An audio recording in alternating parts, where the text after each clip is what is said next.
I never believed in ghosts or monsters, but what I experienced that fateful night shattered my skepticism like fragile glass. It began like any other evening in my quaint suburban home, nestled amidst a quiet neighborhood. My wife had retired to bed early, leaving me alone in the dim glow of the living room lamp, lost in the pages of a gripping novel. As the clock struck midnight, a chill wind rattled the windows, sending shivers down my spine. I dismissed it as a mere draft, but a sense of unease lingered in the air. Ignoring my instincts, I decided to retire for the night, extinguishing the lamp and descending the creaking stairs to our bedroom. Just as I reached the landing, a faint scratching sound echoed from downstairs, causing my heart to quicken its pace. I froze, listening intently, but the noise ceased as quickly as it had begun. Convinced it was nothing more than the house settling, I continued to our bedroom, where my wife lay sound asleep. As I slipped under the covers, a flicker of movement caught my eye.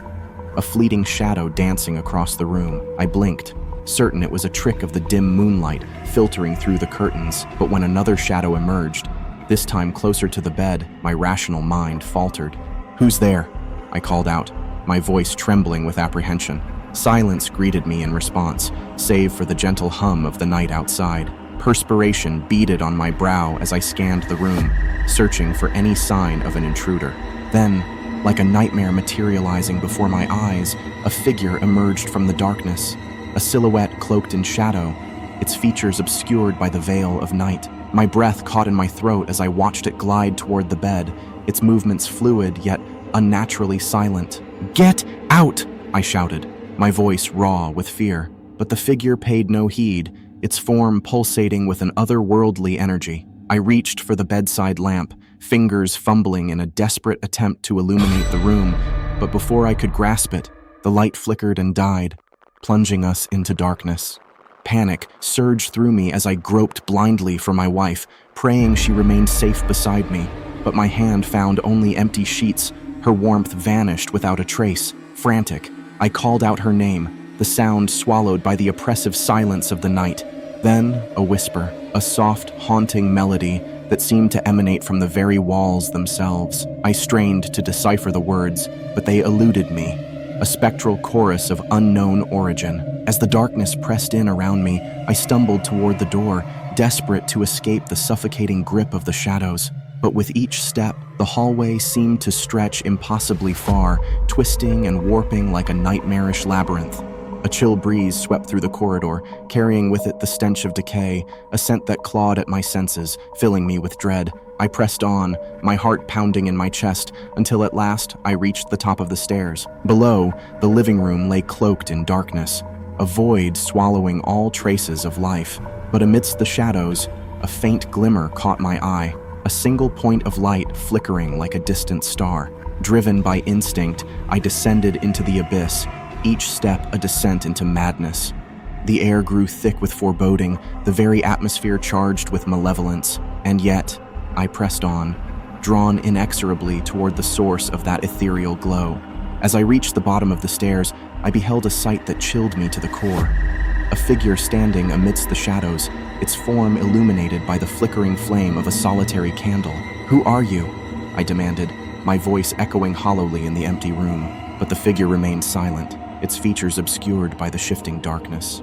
With trembling hands, I reached out to extinguish the candle, desperate to banish the shadows that threatened to consume me. But as my fingers brushed the flame, it danced away, eluding my grasp with an eerie grace. Suddenly, the figure spoke, a voice like icy tendrils creeping into my mind. "We are the shadows," it whispered, its words a chilling echo in the darkness. "We are the ones who linger in the corners of your dreams, the ones who dance at the edge of your vision." I recoiled in horror, realization dawning like a bolt of lightning in the depths of my soul. "You're not real," I muttered, my voice barely a whisper. "You're just a figment of my imagination, a nightmare born of fear." But even as I spoke the words, I knew them to be false. The figure before me was no mere hallucination. It was something far more sinister, a presence that defied reason and logic. And as the shadows closed in around me, I knew with a sickening certainty that I would never escape their grasp, that I would be lost to the darkness forevermore. I never used to fear the night. Darkness was just an absence of light, nothing more. That was until the night they came. It was a typical evening like any other.